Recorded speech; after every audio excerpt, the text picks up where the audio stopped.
Hello students, myself Sarita Devi, biology lecturer, Government Girls Senior Secondary School, Jandiala. Today we will study human evolution, place of origin of man. ਸਭ ਤੋਂ ਪਹਿਲਾਂ ਜਿਹੜਾ place of origin of ਮੈਨ ਇਹਦੇ ਵਿੱਚ ਹੈ ਕਿ ਜਿਹੜੇ fossil ਐਵੀਡੈਂਸਿਸ ਹੈ ਉਹ ਕਲੀਅਰਲੀ ਇੰਡੀਕੇਟ ਕਰਦੇ ਹੈ ਕਿ origin of man occurred in Central Asia, China, Java, India ਦੇ ਵਿੱਚ ਸ਼ਿਵਾਲਿਕ ਹਿਲਸ। ਸੋ ਜੇ ਅਸੀਂ ਹਿਊਮਨ ਐਵੋਲਿਊਸ਼ਨ ਨੂੰ ਟਰੇਸ ਕਰੀਏ ਇਹਦੇ ਆਪਾਂ ਤਿੰਨ ਫੇਸਿਸ ਦੇ ਵਿੱਚ ਇਹਨੂੰ ਡਿਵਾਈਡ ਕਰ ਸਕਦੇ ਹਾਂ। That is prior to ape man including prehistoric man, true man including the living modern man. So ਅਸੀਂ ਪਹਿਲਾਂ ਪੜ੍ਹਾਂਗੇ prior to ape man. So ape man ਤੋਂ ਪਹਿਲਾਂ ਜਿਹੜੇ ਸੀਗੇ ਇੱਕ ਸੀ ਡਰਾਇਓਪਿਥੀਕਸ, ਰੈਮਾਪਿਥੀਕਸ ਅਤੇ ਕੈਨੀਆਪਿਥੀਕਸ। So Dryopithecus it lived about 15 million years ago. Fossils of Dryopithecus africans was discovered from Miocene rocks of Africa and Europe. So Dryopithecus is regarded as a common ancestor of man and apes. The most important question है Dryopithecus ਜਿਹੜਾ है common ancestor है man और apes the. It was more ape-like and was hairy and walked like gorilla and chimpanzee ਤੇ ਜਿੱਦਾਂ ਚੱਲਦਾ ਸੀ। It was arboreal, ਦਰਖਤਾਂ ਤੇ ਰਹਿਣ ਵਾਲਾ, ਨਕਲ walker ਜਿਹੜੇ ਹੱਥ ਦੇ ਜਿਹੜੇ ਨਕਲਸ ਹੈ ਉਹਨਾਂ ਦੇ ਉੱਪਰ ਵੋਕ ਕਰਦਾ ਸੀ। ate soft fruits and leaves. So these are the characteristics of Dryopithecus. Now Ramapithecus, it survived from late Miocene to Paleocene period. It appeared about 14 to 15 million years ago. ਜਿਹੜੇ fossils ਹੈ Ramapithecus was discovered by Edward Lewis from Paleocene rocks of Shivalik Hills of India. It is more man-like. और ਇਹਦੀ ਜਿਹੜੀ body ਹੈ ਹੇਰੀ ਹੈ, ਇਹਦੇ small ਕੈਨਾਈਨਸ ਹੈ ਔਰ ਲਾਰਜ ਮੋਲਰਸ ਸਜੈਸਟ ਰਾਮਾਪਿਥੀਕਸ ਜਿਹੜਾ ਹੈ ਲਾਈਕ ਮਾਡਰਨ ਮੈਨ। ਔਰ ਇਹ ਜਿਹੜਾ it took hard nuts and seeds ਜਿਹੜੇ ਹੈ ਫॉर ਫੂਡ ਐਂਡ ਹੇਰੀ ਇਹਦੀ ਬੋਡੀ ਹੈ ਐਂਡ ਵੋਕਡ ਲਾਈਕ ਗੋਰੀਲਾ ਐਂਡ ਚਿੰਪੈਂਜ਼ੀ। ਸੋ ਜਿਹੜੇ ਕੇਨੀਆਪਿਥੀਕਸ ਸੀਗੇ they were discovered by L.S.B. Leakey from Paleocene rocks of Kenya. It was similar to Ramapithecus, but Ramapithecus ਜਿਹੜੇ older than Keniapithecus. There is a gap about 9 to 10 million years of Ramapithecus and Australopithecus. So ਇਹ ਜਿਹੜੇ ਆਪਾਂ ਤਿੰਨ ਪੜ੍ਹੇ ਆ these are the prior to ape man ਤੋਂ ਪਹਿਲਾਂ ਵਾਲੇ ਜਿਹੜੇ ਸੀ ਉਹ ਸੀ। So ape man including prehistoric man ਦੇ ਵਿੱਚ ਜਿਹੜੇ ਆਉਂਦੇ ਆ that is Australopithecus, first ape man, then Australopithecus africanus, then Homo habilis, Homo erectus ਜਿਹਨੂੰ ਅਸੀਂ ਇਰੈਕਟ ਮੈਨ ਕਹਿੰਦੇ ਹਾਂ। ਸੋ ਹੇਅਰ ਜਿਹੜੇ ਅਸੀਂ ਪਹਿਲਾਂ ਆਸਟ੍ਰੇਲੋਪਿਥੀਕਸ ਪੜ੍ਹਾਂਗੇ।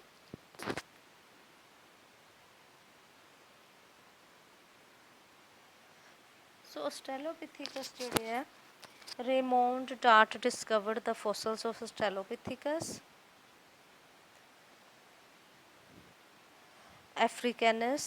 African man है from Paleocene rocks near the Tonga in Africa. It appeared about 5 million years ago. The skull discovered by Dart was 5 to 6 old baby ਦਾ ਸੀ ਜਿਹਨੂੰ ਨੇਮ ਦਿੱਤਾ ਗਿਆ ਟੋਂਗ ਚਾਈਲਡ। ਬਾਈਪੀਟਲ ਲੋਕੋਮੋਸ਼ਨ ਸੀ ਇਹਨਾਂ ਦੀ, ਦੋ ਪੈਰਾਂ 'ਤੇ ਚੱਲਦੇ ਸੀ। ਓਮਨੀਵੋਰਸ ਡਾਇਟ, ਐਨੀਮਲਸ ਔਰ ਪਲਾਂਟਸ ਦੋਨਾਂ ਨੂੰ ਖਾਂਦੇ ਸੀ। Lived in East Africa grassland and erect posture ਸੀ ਔਰ ਏਟ ਫਰੂਟਸ।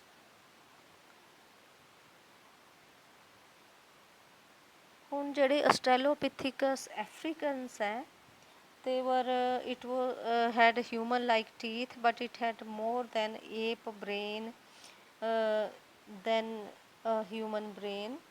ape ਵਰਗਾ ਜ਼ਿਆਦਾ ਇਹਦਾ brain C as compared to human brain, and moreover ਜਿਹੜਾ ਇਹਦੇ brow ridges C projected over the eye, It did not have chin.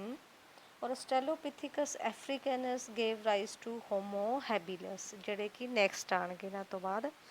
ਔਰ ਜਿਹੜੇ ਇਹਨਾਂ ਦੇ Australopithecus gave rise to man like apes, ਜਿਹੜੇ ਕੀ ਹੈ Australopithecus robustus, Australopithecus bossai।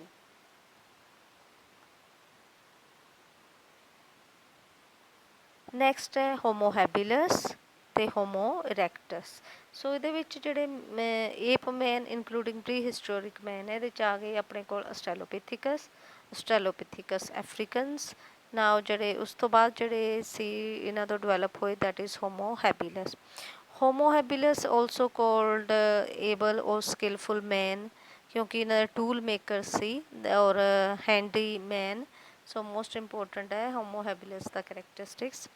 LSB Leakey and his wife discovered the fossils of Homo habilis East Africa ਦੇ ਵਿੱਚ ਇਹਨਾਂ ਨੇ ਫਾਈਂਡ ਆਊਟ ਕੀਤਾ। It lived in Africa about 2 million years ago. ਇਹ ਵੀ bipedal. ਔਰ ਬ੍ਰੇਨ ਦੀ capacity that is the brain ਦਾ ਜਿਹੜਾ ਇਹਨਾਂ ਦੀ ਕੈਪੈਸਿਟੀ ਹੈ that is 650 to 850 cc cranial capacity. So tools use ਕੀਤੇ ਜਾਂਦੇ ਸੀ। First tool makers and used chipped stones, ਤਿੱਖੇ ਉਹਨਾਂ ਨੂੰ ਤਿੱਖੇ ਕਰਕੇ ਸਟੋਨਸ ਨੂੰ ਯੂਜ਼ ਕਰਦੇ ਸੀ। First handyman used tools were the homo ਹੈਬਿਲਸ। ਉਸ ਤੋਂ ਬਾਅਦ ਹੈ ਆਪਣੇ ਕੋਲ Homo erectus. Homo erectus it appeared about 1.5 million years ago. So it has cranial capacity of 900 cc, projecting jaw ਸੀ, ਸਮੋਲ ਕੈਨਾਈਨ ਸੀ, ਲਾਰਜ ਮੋਲਰਟੀ ਸੀ, ਓਮਨੀਵੋਰਸ, ਔਰ ਇਹਨਾਂ ਨੇ ਫਾਇਰ ਦੀ ਖੋਜ ਕੀਤੀ। ਸੋ ਹੋਮੋ ਜਿਹੜੇ ਇਰੈਕਟਸ ਹੈ ਇਨਕਲੂਡਸ 3 ਫੋਸਲਸ। ਇਹਨਾਂ ਦੇ ਵਿੱਚ 3 ਫੋਸਲਸ ਮਿਲੇ ਹੋਮੋ ਇਰੈਕਟਸ ਦੇ ਵਿੱਚ ਦੈਟ ਵਰ ਜਿਹੜੇ ਜਾਵਾ ਏਪ ਮੈਨ, ਪੇਕਿੰਗ ਮੈਨ ਐਂਡ ਹੈਡਲਬਰਗ ਮੈਨ। ਸੋ ਜਿਹੜਾ ਪਹਿਲਾਂ ਜਾਵਾ ਏਪ ਮੈਨ ਹੈ they were the first prehistoric men to use fire for hunting, defense and cooking। ਸੋ ਇਹ ਸਭ ਤੋਂ ਪਹਿਲਾਂ ਸੀ ਜਿਨ੍ਹਾਂ ਨੇ ਫਾਇਰ ਦੀ ਯੂਟੀਲਾਈਜੇਸ਼ਨ ਕੀਤੀ ਹੰਟਿੰਗ ਲਈ, ਆਪਣੇ ਡਿਫੈਂਸ ਲਈ ਔਰ ਕੁਕਿੰਗ ਲਈ। ਪੇਕਿੰਗ ਮੈਨ ਜਿਹੜੇ ਹੈ it was named Homo erectus pekinensis. It has had large cranial capacity than Java man. Both Java ਅਤੇ ਪੈਕਿੰਗ ਜਿਹੜੇ ਇਹ ਦੋਨੋਂ ਹੈ used to live in caves in small groups ਜਾਂ ਟਰਾਈਬਸ ਦੇ ਵਿੱਚ ਰਹਿੰਦੇ ਸੀ। ਹੈਡਲਬਰਗ ਜਿਹੜੇ ਹੈ ਹੋਮੋ ਇਰੈਕਟਸ ਦੇ ਅੰਡਰ ਹੀ ਆਉਂਦੇ ਹੈ। It was named as Homo erectus. It had lower jaw with teeth, lower jaw ਦੇ ਵਿੱਚ ਟੀਥ ਸੀ, teeth human like and they also use tools and fire. So ਹੁਣ ਜਿਹੜੀ third phase that is the true man including the living modern man. ਇਹਦੇ ਵਿੱਚ ਆ ਜਾਂਦੇ ਆ ਨੀਐਂਡਰਥਲ, ਕ੍ਰੋ-ਮੈਗਨੋਨ ਮੈਨ, ਲਿਵਿੰਗ ਮੋਡਰਨ ਮੈਨ। ਸੋ ਨੀਐਂਡਰਥਲਸ ਜਿਹੜੇ ਹੈ ਦੇ ਆਰ ਹੋਮੋ ਸੈਪੀਅੰਸ ਨੀਐਂਡਰਥੈਲੇਨਿਸਿਸ। ਫੋਸਲਸ ਜਿਹੜੇ ਇਹਨਾਂ ਦੇ ਓਬਟੇਨ ਕੀਤੇ ਗਏ from the Neander valley in Germany. Skilled hunters ਔਰ ਇਹਨਾਂ ਦਾ ਜਿਹੜਾ ਫੇਸ ਸੀ ਪ੍ਰੋਗੈਂਥਸ ਬਾਹਰ ਨੂੰ ਉੱਭਰਿਆ ਹੋਇਆ, ਫੋਰਵਰਡਿੰਗ ਪ੍ਰੋਜੈਕਟਿੰਗ ਜੋ ਸੀ। ਕੇਵਸ ਦੇ ਵਿੱਚ ਰਹਿਣ ਵਾਲੇ ਕੇਵ ਡਿਊਲਰਸ ਵੋਕਡ ਅਪਰਾਈਟ ਵੋਕ ਕਰਦੇ ਸੀ। ਹਾਈ ਡੋਮਡ ਹੈਡ ਸੀ। ਕ੍ਰੇਨੀਅਲ ਕੈਪੈਸਿਟੀ ਇਹਨਾਂ ਦੀ 1400 ਕਿਊਬਿਕ ਸੈਂਟੀਮੀਟਰਸ। ਦੇ lived near East and central Asia ਦੇ ਵਿੱਚ ਸੀ। ਔਰ ਜ਼ਿਆਦਾ ਇਹ ਇਹਨਾਂ ਦੀ ਜਿਹੜੀ ਡਾਇਟ ਦੈਟ ਵਰ ਓਮਨੀਵੋਰਸ। ਔਰ ਇੱਥੋਂ ਜਿਹੜਾ ਥੋੜ੍ਹਾ ਬਹੁਤ ਇਹਨਾਂ ਦੇ ਵਿੱਚ ਰਿਲੀਜਨ ਸਟਾਰਟ ਹੋਇਆ। ਦੇ ਸਟਾਰਟਡ ਵੇਅਰਿੰਗ ਕਲੋਥ। ਔਰ ਜਿਹੜੇ ਇਹਨਾਂ ਦੇ ਡੈਡ ਪਰਸਨ ਸੀ ਜਾਂ ਟਰਾਈਬਸ ਦੇ ਵਿੱਚ ਜਿਹੜੇ ਡੈਡ ਹੋ ਜਾਂਦੇ ਸੀ ਪਰਸਨ ਦੇ ਡਾਈਡ ਦੇ ਵਰ ਬਰੀਡ। ਸੋ ਜਿਹੜਾ ਇੱਕ ਕਲਚਰ ਜਾਂ ਰਿਲੀਜਨ ਜਿਹੜਾ ਹੈ ਇੱਥੋਂ ਸਟਾਰਟ ਹੋਇਆ ਫਰੋਮ ਹੋਮੋ ਸੈਪੀਅੰਸ ਨੀਐਂਡਰਥੈਲੇਨਿਸ। ਅਗਲਾ ਹੈ homo ਸੈਪੀਅੰਸ ਫੋਸਿਲਸ। So it is known as Cro-Magnon man because its fossils were first discovered from Cro-Magnon rocks of France by MacGregor। ਸੋ ਇਹਨਾਂ ਦੀ ਕ੍ਰੇਨੀਅਲ ਕੈਪੈਸਿਟੀ ਹੈ ਜਿਹੜੀ 1650 cc। Most recent ਐਨਸੈਸਟਰ of today's ਮੈਨ। ਸੋ ਗਨੈਂਥਸ ਇਹਨਾਂ ਦਾ ਜਿਹੜਾ ਹੈ ਦੈਟ ਮੀਨਸ ਕਿ ਜੋਸ do not project forward. ਇੱਥੇ ਜਿਹੜੇ ਜੋਸ ਬਾਹਰ ਨਿਕਲਦੇ ਸੀ ਇਹਨਾਂ ਦੇ ਗਨੈਂਥਸ ਹੋ ਗਏ। So here then a living modern man this is Homo erectus है ਤੇ living modern man after that ਦੇ ਵਿੱਚ ਹੈਗੇ ਆ ਆਪਣੇ ਕੋਲ ਇੱਕ this Cro-Magnon man and living modern man. Cro-Magnon somewhat more intelligent and cultured than man of today. Made excellent tools and even ornaments बनाए stones, bones, elephant tusks. It tools includes spears, bows, arrows and was omnivorous ਸੀਗੇ use of skin clothes use ਕੀਤੇ number of cave paintings ਕੀਤੀਆਂ Cro-Magnon man was direct ancestor of the living modern man ਜਿਹੜਾ ਹੁਣ living modern man ਹੈ Homo sapiens sapiens there is a evolution of culture morphologically slight raising of skull cap ਥੋੜਾ skull ਜਿਹੜਾ ਸੀ ਉਹ rise ਹੋ ਗਿਆ thinning of the skull bones slight reduction in the cranial cavity reduce ਹੋ ਗਈ formation of four curves ਜਿਹੜੇ four curves ਹੈ spinal cord ਦੇ ਵਿੱਚ vertebral column that were formed migrated all over the world agriculture started 10,000 years back ਇਹ ਸਾਰੇ modern man ਦੇ ਵਿੱਚ ਹੈ ਸੋ ਇਹ ਐਵੋਲੂਸ਼ਨ ਆਫ ਸਕਲ ਹੈ ਸ਼ੋ ਕੀਤੀ ਹੋਈ ਇਹਦੇ ਵਿੱਚ ਆਸਟ੍ਰੇਲੋਪਿਥੀਕਸ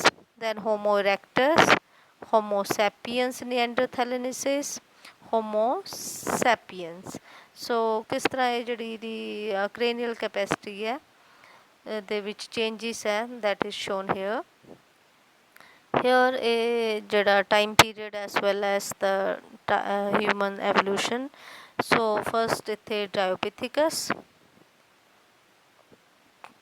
ਇਹ ਇੱਕ ਇਹਦੇ ਵਿੱਚੋਂ ਰਾਮਾਪਿਥੀਕਸ ਦੈਨ ਆਸਟ੍ਰੇਲੋਪਿਥੀਕਸ ਐਫਰੀਕਨਸ ਇਹਦੇ ਦੋ ਜਿਹੜੀਆਂ ਇਹਦੇ ਵਿੱਚ ਮੇਨ ਇਹਦੀਆਂ ਟਾਈਪਸ ਹੈ robustus and boisei then Homo habilis Homo erectus Homo sapiens fossils so these are the time periods ਹੈ ਨਾਲ ਇਹਦੇ ਦੱਸੇ ਹੋਏ ਅਤੇ ਕਿਸ ਤਰ੍ਹਾਂ ਇਹਨਾਂ ਦੇ ਵਿੱਚ ਜਿਹੜੀ ਐਵੋਲੂਸ਼ਨ ਹੈ ਦੈਟ ਇਜ਼ ਸ਼ੋਨ ਸੋ ਜੇ ਅਸੀਂ ਸਮਰੀ ਦੇਖਦੇ ਹਾਂ ਇਹਦੇ ਵਿੱਚ evolution of man here Dryopithecus africanus 20 to 25 million years ago then Ramapithecus 14 to 15 million years ago then Australopithecus africans 5 million years ago Homo habilis 2 million years ago Homo erectus 1.7 million years ago Homo sapiens fossilis then Homo sapiens sapiens so hair shown ਕਿ ਕਿਸ ਤਰ੍ਹਾਂ evolution ਹੋਈ ਹੈ ਇਹਦੇ ਵਿੱਚ